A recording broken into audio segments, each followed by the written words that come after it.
2011 চনত প্ৰধানমন্ত্ৰী আৱাস যোজনাৰ আৰ্থ সামাজিক সমীক্ষা হৈছিল।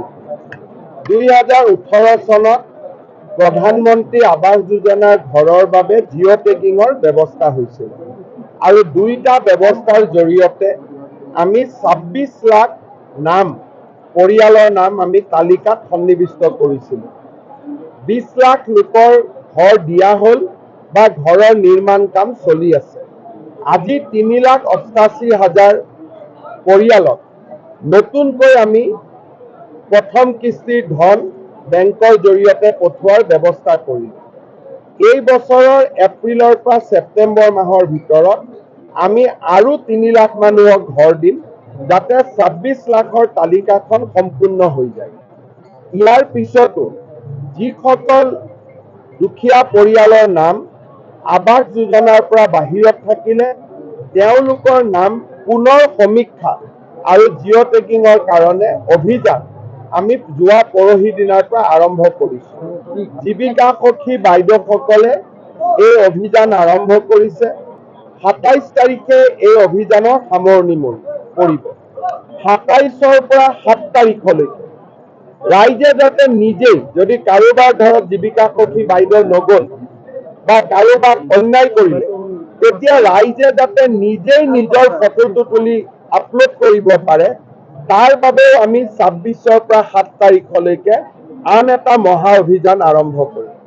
তাৰ পিছত যাৰ সঁচাকৈয়ে কেঁচা ঘৰ আছে প্ৰত্যেকগৰাকী মানুহৰ নামে আমি লিষ্টত সন্নিৱিষ্ট কৰিম আৰু পৰ্যায়ক্ৰমে তেওঁলোকক ঘৰ দিয়াৰ ব্যৱস্থা কৰিম।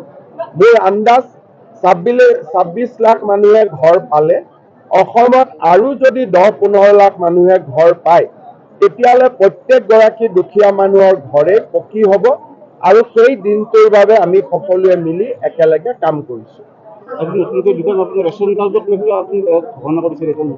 অক্টোবৰৰ পৰা আমি ৰেচন কাৰ্ডত দালি দিম, চেনি দিম আৰু নিমখ দিম। দালিৰ দাম বজাৰতকৈ 25 টকা কম হ'ব, চেনিৰ দাম বজাৰতকৈ 25 টকা কম হ'ব, নিমখৰ দাম বজাৰতকৈ 10 টকা কম হ'ব। 5জন পৰিয়াললৈকে 1 কেজিকৈ পাব আৰু 5জনতকৈ যদি ওপৰত পৰিয়াল থাকে ৰেচন কাৰ্ডত তেওঁলোকে 2 কেজি পাব। অৰ্থাৎ 5জনলৈকে 1 কেজি, 6জন হ'লে তেওঁলোকে 2 কেজি পাব।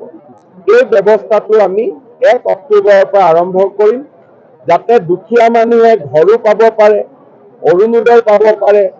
আমাৰ ৰেচনত চাউলে অকল নহয়, দালি নিমখো পাব পাৰে।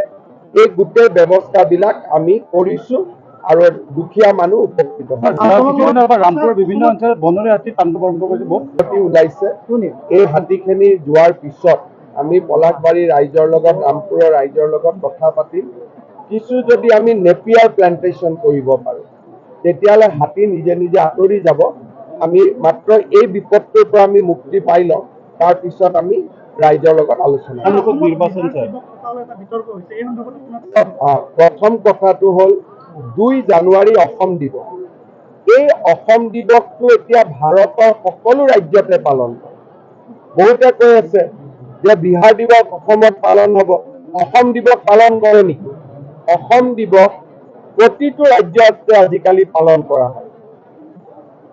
উত্তৰ প্ৰদেশতো অসম দিৱস পালন হয়, বিহাৰতো অসম দিৱস পালন হয়, কৰ্ণাটকতো অসম দিৱস পালন হয়, অন্ধ্ৰ প্ৰদেশতো অসম দিৱস পালন হয়, গুজৰাটতো অসম দিৱস পালন হয় আৰু গোটেইবিলাক ৰাজ্যৰ মহামান্য ৰাজ্যপালসকল উপস্থিত থাকি অসম দিৱস পালন কৰে।